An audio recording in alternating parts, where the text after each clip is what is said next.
Henry VIII was an ambitious ruler. After he came to the throne in 1509, he wanted to be seen as a strong warrior king and to be recognised as the equal of the most powerful European rulers.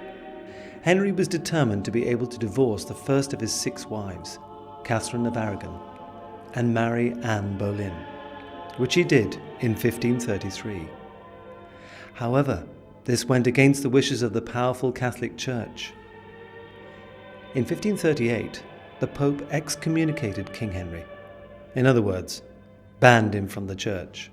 The Pope called for an invasion of England by the 2 most powerful European rulers, the Emperor Charles V, who ruled Spain and parts of modern Germany, Italy, Belgium and Holland, and King Francis I of France.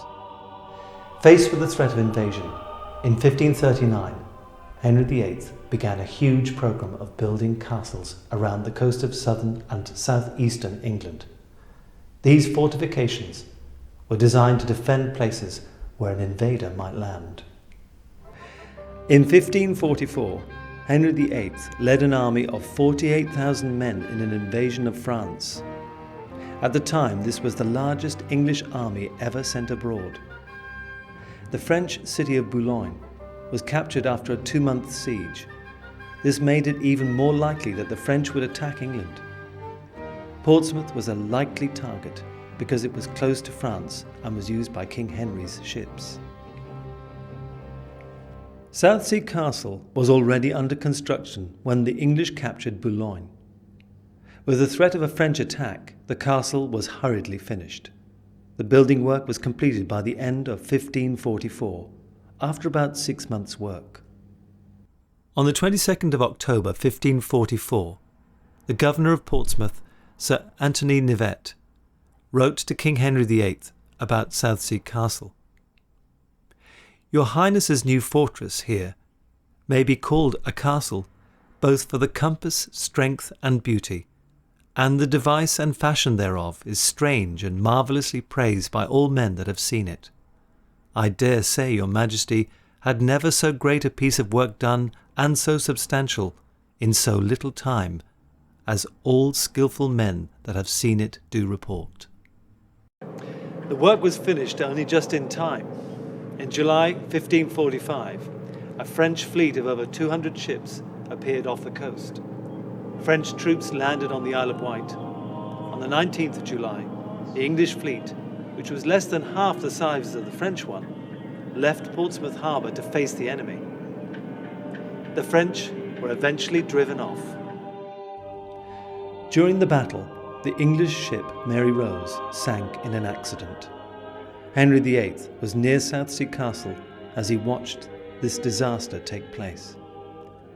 This illustration is taken from the Cowdray print, a copy of a Tudor wall painting now destroyed, which was at Cowdray House in Sussex. On its far right, you can see the defences around Portsmouth, in the area now known as Old Portsmouth. The English ships are leaving the harbour to confront the French fleet. The English army has assembled on Southsea Common, in case the French tried to land troops there. On the left, the French fleet is coming round the corner of the Isle of Wight.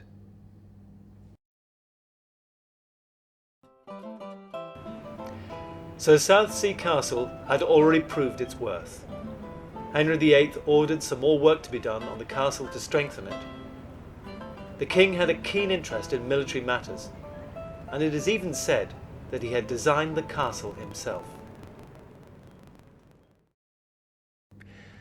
At the time that Southsea Castle was built, the cannon was becoming the most powerful weapon of war.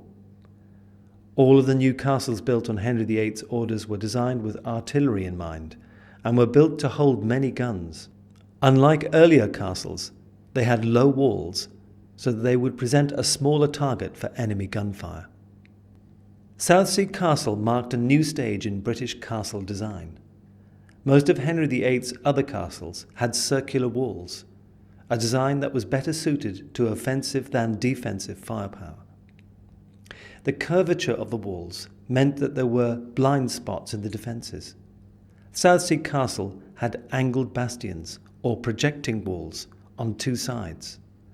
This design allowed the castle's guns to fire along the line of the wall so that there were no weak points next to it.